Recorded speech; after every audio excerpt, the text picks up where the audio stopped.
Well, more big news. We finally have a Chris Jones sighting in Kansas City. The Chiefs Pro Bowl defensive lineman holding out for a new contract. But today he was in town visiting children at the Ronald McDonald House. And that's where we find our Dennis Evans. So Dennis, what did Chris have to say?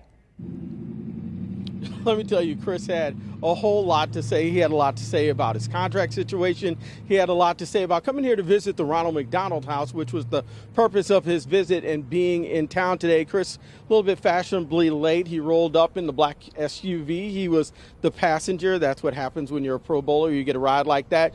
Chris came out. He sat and he talked to the media for a while now. He has missed all of the off-season workouts. He's missed all of training camp, the preseason, and now we're 1 day away from the Chiefs actually getting on the field, and still a deal is not done. Now, Chris has caught quite a bit of flack from the public for not signing a contract, but he says this thing between he and the Chiefs, well, it's not personal.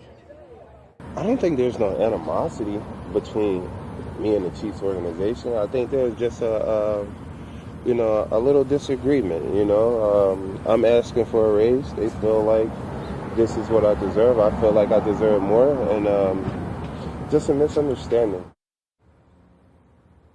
Yeah, that's not the only thing he had to say. He pretty much gave the quote of, "We all know what opinions are like," and he said, everyone has an opinion, and he said people are entitled to theirs. There are going to be people who are for him. There are going to be people who disagree with him holding out, but at the end of the day, he has to do what's best for him. He was, however, excited to get inside of Ronald McDonald House. You should have seen the look on the kids' faces just to be able to see him. Found one Chiefs fan, a little young kid here who's having surgery, and said, "You happy to see Chris Jones?" He said, "Yeah, but I'll be happier to see him out there on the football field." He said he'd be ready to play if he were to get a contract done by tomorrow.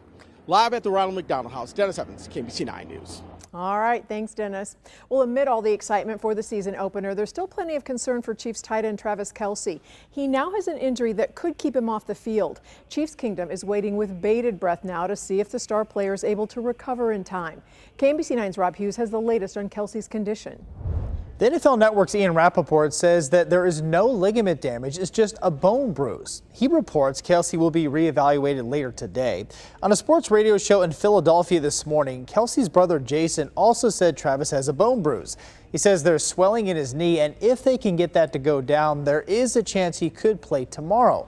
Doctors will also run more tests once that swelling goes down to make sure that Kelce avoids any long-term damage if he does suit up against the Detroit Lions. To make sure that you're not putting him out there in a position where he's not physically fit enough to participate safely. You certainly don't want to run a high risk of injury in one game versus having a more severe injury that keeps him out for multiple games later in the season. Kelce has not missed a game for an injury since 2013. Now, a few other Chiefs players have injuries that could keep them out of the game as well. Cornerback L'Jarius Sneed and wide receiver Kadarius Toney also have knee injuries. They were limited in practice yesterday.